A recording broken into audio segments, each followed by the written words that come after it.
بسم الله الرحمن الرحيم. إذا وقعت الواقعة ليس لوقعتها كاذبة خافضة رافعة. إذا رجت الأرض رجا وبست الجبال بسا فكانت هباء منبثا.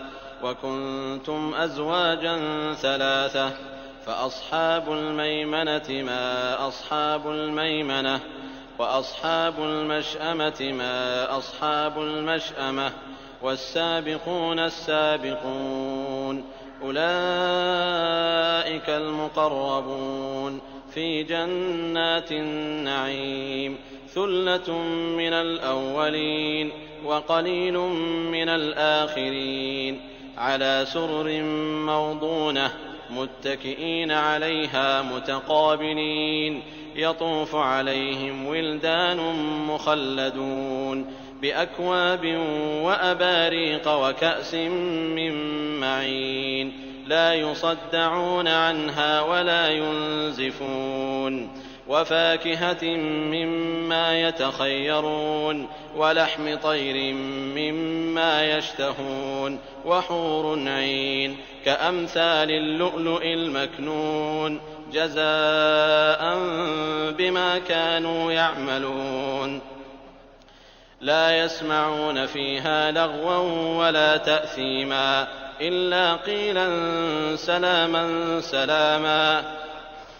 وأصحاب اليمين ما أصحاب اليمين في سدر مخضود وطلح منضود وظل ممدود وماء مسكوب وفاكهة كثيرة لا مقطوعة ولا ممنوعة وفرش مرفوعة.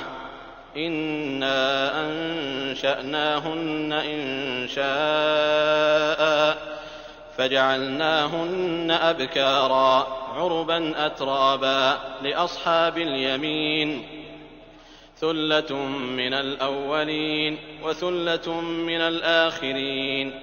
وأصحاب الشمال ما أصحاب الشمال في سموم وحميم وظل من يحموم لا بارد ولا كريم.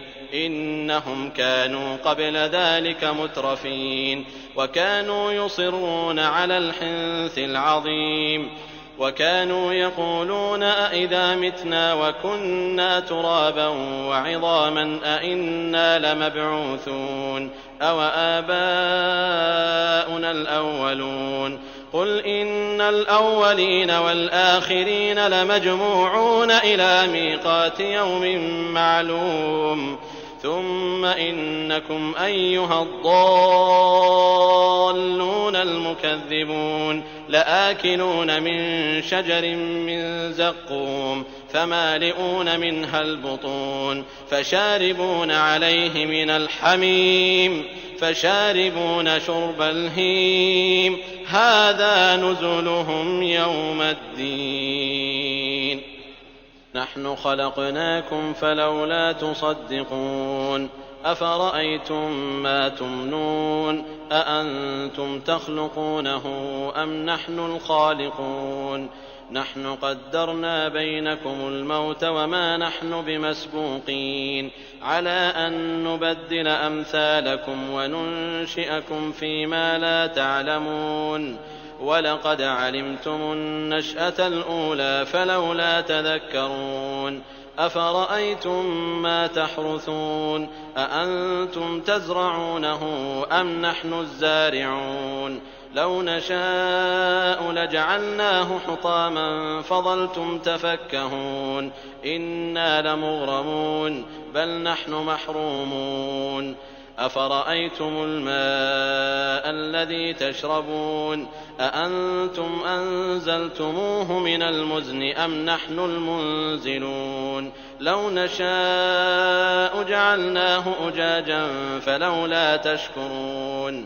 أفرأيتم النار التي تورون أأنتم أنشأتم شجرتها أم نحن المنشئون نحن جعلناها تذكرة ومتاعا للمقوين فسبح باسم ربك العظيم فلا أقسم بمواقع النجوم وإنه لقسم لو تعلمون عظيم إنه لقرآن كريم في كتاب مكنون لا يمسه إلا المطهرون تنزيل من رب العالمين أفبهذا الحديث أنتم مدهنون وتجعلون رزقكم أنكم تكذبون فلولا إذا بلغت الحلقوم وأنتم حينئذ تنظرون ونحن أقرب إليه منكم ولكن لا تبصرون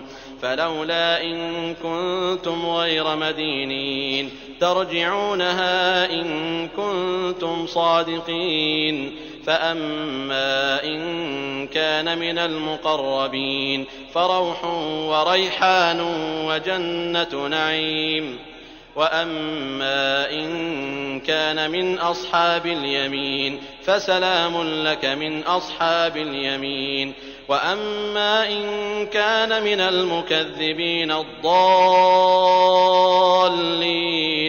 فنزل من حميم وتصلية جحيم إن هذا لهو حق اليقين فسبح باسم ربك العظيم